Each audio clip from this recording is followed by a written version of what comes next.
are they going back into that group soon? Ah, do you really want to go there with the client? Because what don't you have control over? The 1099. Well, the way the banks exercise their what? Discretion. Discretion. Whenever you hear a lawyer or anybody else using the word discretion, that means you don't have any control. And you got to ask yourself this question. Are you willing to put all of your assets and your life savings on the line on a bet? If not, why have your client done it?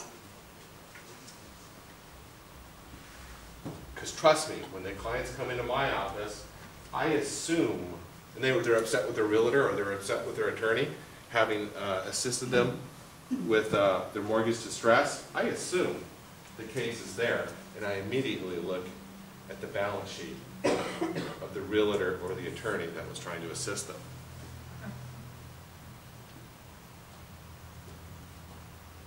That's the way it works. We collectively don't like that, and we shouldn't be assisting people in mortgage distress. It works just like that. And the reason this gets so darn convoluted is because of that word discretion. It makes it difficult because the banks exercise their discretion differently. The banks do issue 1099s. I see them all the time. But I can't go so far as to say all the banks are issuing 1099s. I can't even say that a bank that has shown a propensity to issue 1099s will necessarily issue a 1099 in a particular with a particular borrower. Why? It's discretionary with the lender. He may choose to exercise his discretion differently this time around. Make sense? Kind of makes sense. The client's got to look at that.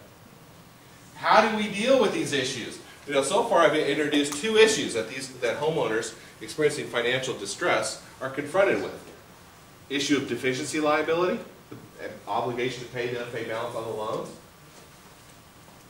and tax liability. How do you, as real estate agents and brokers, deal with that?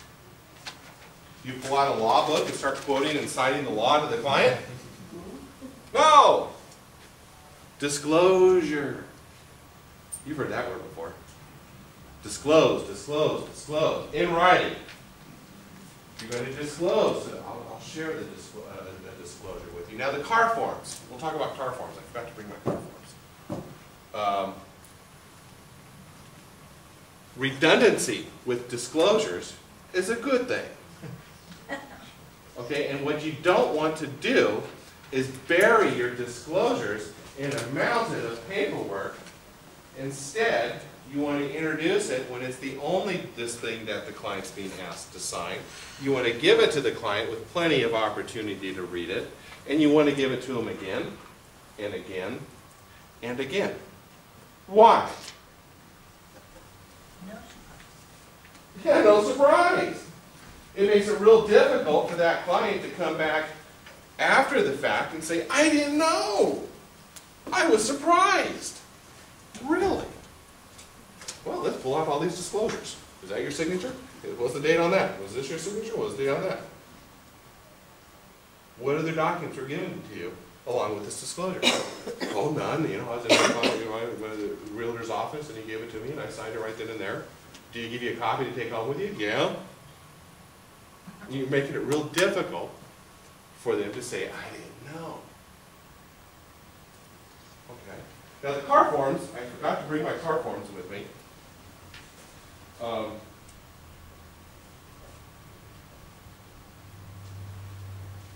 And I'll talk about those in a minute. But this is, you know,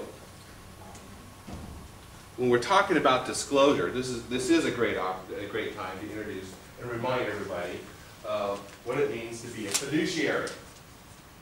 We are fiduciaries. I know when you're in a commission-based environment, sometimes being a fiduciary, it's a tough role to play. I'll be the first one to acknowledge that and admit that. I recognize that.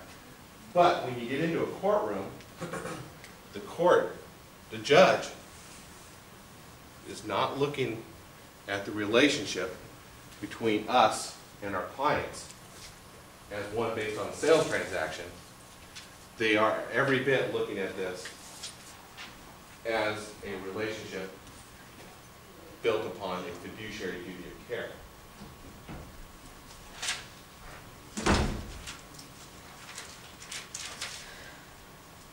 What is a fiduciary? That's what a fiduciary is. A fiduciary duty is created where confidence is reposed by one person in the integrity of another, and where the person by such confidence obtains any control over the affairs of the other. A trust or fiduciary relationship is created. Do you think that applies to us? Oh, most assuredly. Quite frankly, as a matter of law, we are fiduciaries to our clients. Both you guys are to your clients as well as I am with my client. It's automatically created by virtue of the agency relationship that exists between the principal and the agent. Your client is the principal, you are the agent. Therefore, you owe fiduciary duty to your client. Here are some of the specific duties. A duty of undivided loyalty, avoiding competing with the clients. You never want to borrow. You never want to buy the properties through your client. That's a bad idea. But we see that from time to time. Duty of good faith and honesty, reasonable care, duty to perform with diligence, duty of confidentiality, duty to account, duty to disclose. That's one I want to focus on. Duty to disclose. I know that guy.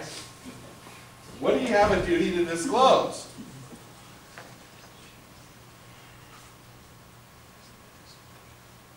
All material facts.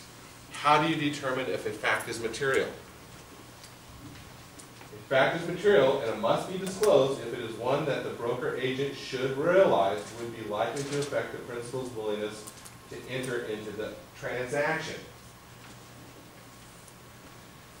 If you're aware of something that may affect the homeowner's willingness to short sale, do you have to disclose it? Yep. Yep. Yep. That's what I want you to understand. That's what I want you to understand.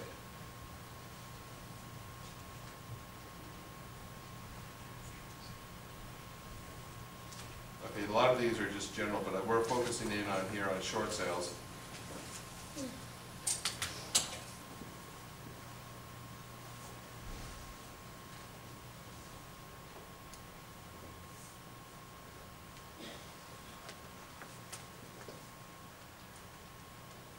Look at the bottom one. Unfortunately, it's cut off. It says, duty to explain or advise the client regarding the ramifications of a decision.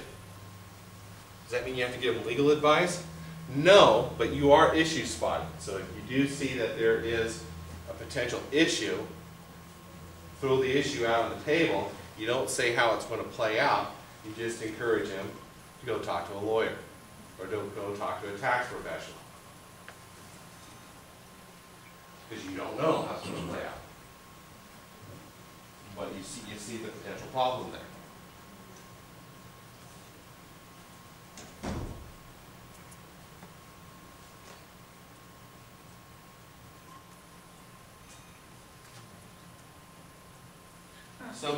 Something I want you to understand too is we all collectively have to stop watching Matlock. Okay? The way these legal shows played on television have no resemblance to reality. Okay? If we are a fiduciary, you've heard it before. Somebody say, "Well, in the United States, we're innocent until proven guilty." Right? You've all heard that.